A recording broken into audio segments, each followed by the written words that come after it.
Kwa miradi ambayo tunayofanya nayo kazi Afrokaya, tuna miradi ya uwekezaji iliyoko Zanzibar, tuna mradi mkubwa wa Baji Zanzibar ambao ni jengo refu kabisa ambalo linakuja kujengwa Zanzibar.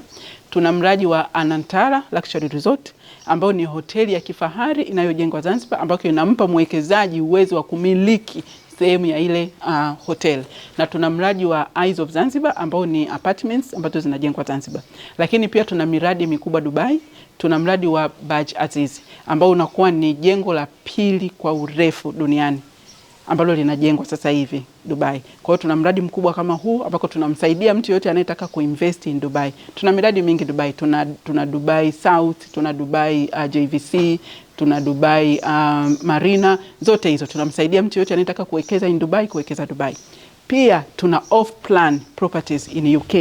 Kwa mtu anayetaka kuingia kwenye soko la real estate UK, anataka kuwekeza UK, tuna properties UK, tuna apartments ambazo unaweza kuwekeza UK, nyumba za kawaida, hostels na vitu kama hivyo.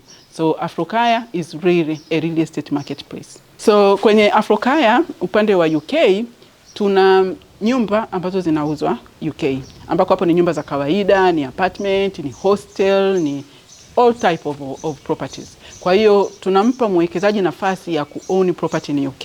Na katika kila property ambayo unaenda kuinvest in UK, utaona kabisa kwamba hiyo property ina gharama kiasi gani.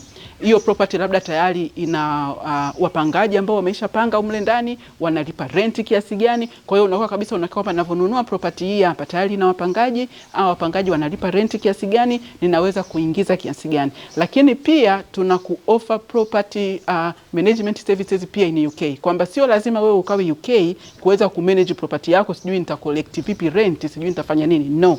Afrokaya ina timu ambayo inaifanya hiyo kazi. Wewe unachofanya ni kupokea tu return on your investment.